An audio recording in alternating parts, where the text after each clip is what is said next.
समस्तंकु स्वागत। आजि आमे एक हाइड्रोलिक प्रेस मेसिन किपरि चलाइबा शिखिबा। एही प्रक्रिया रे हाइड्रोलिक चाप व्यवहार करी सठिक फर्मरे धातु सीट गठन करा जाय। जेहेतु आपण देखिथिबे बाक्सरे तीनोटी बटन संलग्न होईछि, सेति मध्यरु दुईटी हाइड्रोलिक मेसिन आरंभ करिबा पई व्यवहृत हुए एवं मध्यभागटी अधिक चाप प्रयोग को रोकिबा पई मेसिन बंद करिबा पई दाय। एठारे आपण कंट्रोल पैनल देखि परिबे। एथिरे एक डिजिटल स्क्रीन संलग्न होईछि। चापकु नियंत्रण करिबा एवं चक्र गति परि अन्य पारामीटर गुड़िकु परिवर्तन करिबा पई कंट्रोल पैनल व्यवहृत हुए। एथिरे एक जरूरीकालीन स्टॉप बटन मध्य अंतर्भुक्त। जेहेतु आपण देखि परिबे तीनोटी ट्रैफिक लाइट प्रकार संकेत अछि जहा विभिन्न जिनिसकु बुफाइसे। लाल अर्थ मेसिन वर्तमान कार्य करूछि एवं एहाकु केही जिबाकु अनुमति नाही।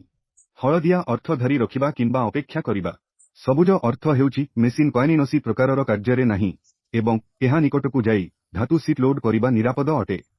कॉइनिनसी सेटअप आरंभ करिबा पूर्वरु मेसिन बंद थिबा सर्वदा निश्चित करंतु। आमे एक धातु सीट व्यवहार करूछु जहा एक बोनेटरे आकृति हेबो। डायकु बेड उपरे रखंतु। एहा निश्चित भाबरे डे सहित सठिक भाबरे समान होईछि। सामग्री सहित चाप नियंत्रण आपनंकु हाइड्रोलिक प्रेस द्वारा प्रयोग करा जायथिबा शक्ति को सजाड़िबाकु अनुमति दिए। मानुआल कंट्रोल व्यवहार करी ऊपर मरंतु। धातु सीट गठन पई चाप प्रयोग करी हाइड्रोलिक प्रेस धीरे धीरे ओल्हाइबो। प्रेस तळकु गला बेले देखंतु एवं धातु सीट को एक कार बोनेटरे आकृति करे।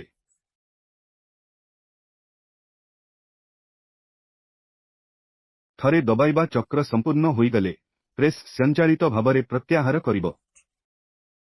मेसिन बंद कर एवं ऊपर डायकु बरेसंतु। मृत सज्जारु आकृतिर बोनेटकु जत्नर सहित बाहर करंतु। उभय हाथ व्यवहार करंतु एवं कषाक नसी तीक्ष्ण धारकु ध्यान दियंतु। निश्चित करंतु जे मेसिन बंद अछि एवं ऊपर डाय संपूर्ण रूपे प्रत्याहार होईछि।